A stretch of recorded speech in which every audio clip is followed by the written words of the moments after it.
This is Diana Walker at the Sunrider Grand Convention with my friend Niki Faulkner. Niki, I'd just like to ask you to tell us about Sunrider and your experience. I'd love to. I am the mom of 3 kids, and this story is about my middle daughter. Her name is Marika, and it started off a little rocky in my pregnancy with her. At 19 weeks, I was teaching phys ed and health and managed to tear my membrane and caused a leakage, and I began to lose amniotic fluid. And sensing something was wrong, I had been a faithful Sunrider, eating the basic foods, and had come to the point where I thought something was not quite right. And though I reported it medically, they insisted that it was something to do with my bladder and not, in fact, amniotic fluid. So I began to use my Sunrider foods very strategically. I got Evergreen and Sunny Fresh and a whole bunch of other blood-building kind of foods that I just felt really good on, and still continue to insist for some further tests. But 5 weeks went by, and they finally realized that almost all of the amniotic fluid has leaked out of the membrane. And so she had about a tablespoon of amniotic fluid, but she was healthy and she was doing really well.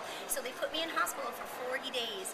And in those 40 days, some really interesting things happened. I ate a lot of Sunrider food, and I was so grateful because hospital food is very poor to bake a baby with. And in that time, one of the interesting things that they did was give me a steroid injection that causes you to become a diabetic for 48 hours. So I took my Sun Care, or Sunny Dew in the US, and I just ate extra of it those days, knowing that my pancreas was working extra hard.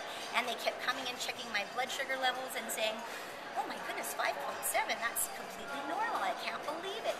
So every week, every 7 days, they took me down and they would do an ultrasound on this baby, and there was 8 points that this baby was supposed to score, and they were quite sure that over the weeks the number would drop.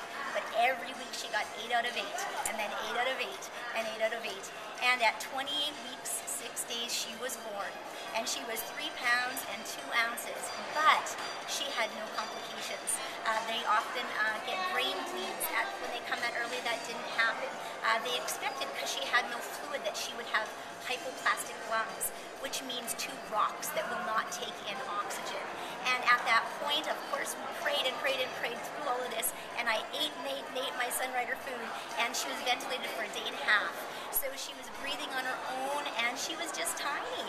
And so we just stayed 55 days in neonatal, and they finally just said one day, she's not even really big enough to go home, but she's the healthiest and strongest one here, so you take her home. So she came home to us about 4.5 pounds, and she's done well. And they said to us, you know, be prepared for a life of asthma and bronchitis and pneumonia and all kinds of other complications, but the Lord has been very good to us. And just in February, she said to me, as a very healthy kid, Mom, what is the flu?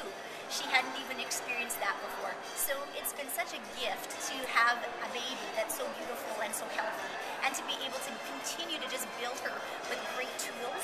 So I'm a very proud mom, and I'm very thankful for Sunrider. So thank you, Dr. Chen, and thank you, Sunrider. I'm a very happy mom.